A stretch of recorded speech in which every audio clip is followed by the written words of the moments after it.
Сәлеметсіздер ме, құрметті 9-шы сынып оқушылары, қалдарыңыз қалай? Бүгін біз қазақ әдебиеті пәні бойынша бөлім бойынша жиынтық бағалауға арналған тапсырмаларды орындайтын боламыз. Ең алдымен арнама тіркеліп және де лайк басып, басқа да достарыңызбен бөлісуді ұмытпаңыздар. Бізде бөлім мәңгілік ел, мәңгілік мұрат бөлімі бойынша жиынтық бағалау. Бұл бізде қазақ әдебиет пәні бойынша соңғы ПЖБ номері 2. Тапсырмаларды орындайық. Қажығали Мұхамбетқалиев тар кезеңі романы қазақ әдебиетінде қай шығармаға ұқсас болып келеді? Өзіңіз білетін шығармалармен салыстыра талдап, шағын сыни мақала жазыңыз деп бізге берілген екен. Жалпы тар кезеңі романын толық оқып шыққан болсаңыздар, бұл жерде Сырым Датұлының патша үкіметінің озбырлығына шыдамай, жалпы осы патша үкіметіне қарсы шыққан, көтеріліс жасаған ең бірінші батыр бұл осы Сырым Датұлы болатын.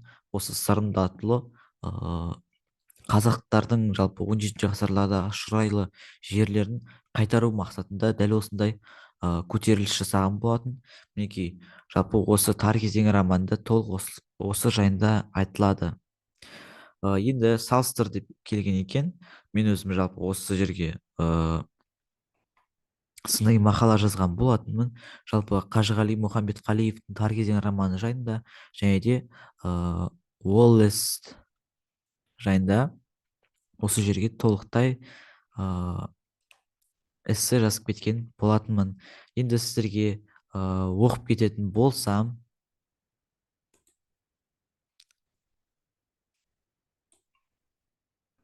так, көкпен көрінетін шығар деп ойлаймын. Жасыл түске бояп едім. Аха, енді жақсы көрінді деп ойлаймын. Қажығали Мұхамбетқалиевтің тар кезеңі романында 17-ші ғасырдағы қазақ жерінің үш шұрайлы аймақтарының барлығы патша үкіметінің қолына өткендігі жалпы жазылады.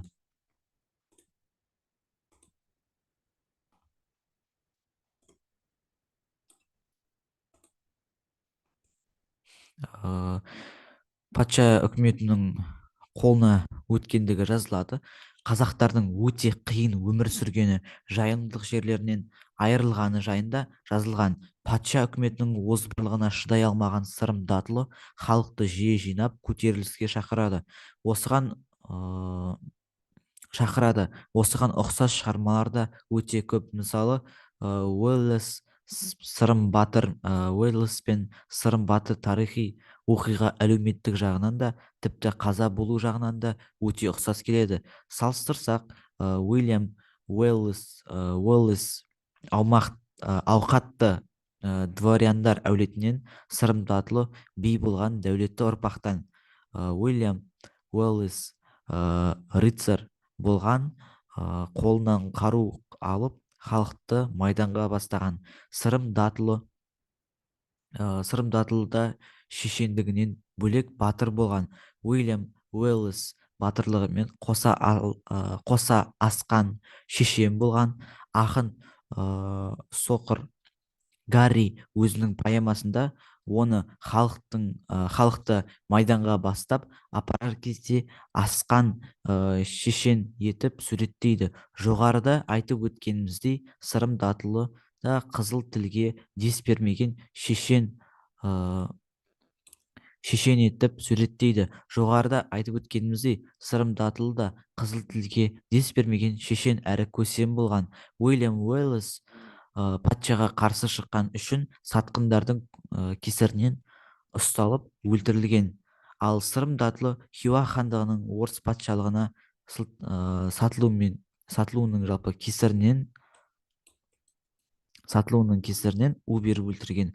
Уильям Уэллестің ерлігі жайлы 15-ші ғасырда ақын соқыр Гарри көлемді поэма жазған. Қажығали Мұхамбетқалиевтің тар кезең романында дәл осылай, мына жерде қате кетіп қалыпты, романында дәл осылай Сырым Датұлының еңбектерін жазып шыққан. Бұл екі шығарманың ортақ идеясы әр елдің өз батырлары болуы қажеттігі, әр адам өз жерін қорғай білу керектігі жайында жазылған.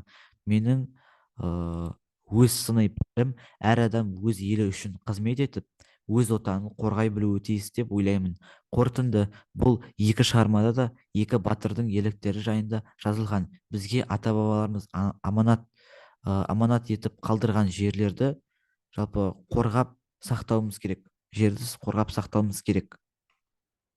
Мінекей, құрметті оқушылар, сіздерге осы толықтай мәтінді сыни өз пікірімді және де осы екі шығарманы да осы салыстырып өз сыни пікірімді жазып және де қорытынды ойыммен осы жерге мақала жазып кеткен болатынмын. Осы мақаланың ішінен толық өздеріңіз білесіздер, осы екі мақаланы талдап шығарманы талдап осы жерге мақала етіп түсірген болатынмын. Енді оқушылар дескриптор келейік.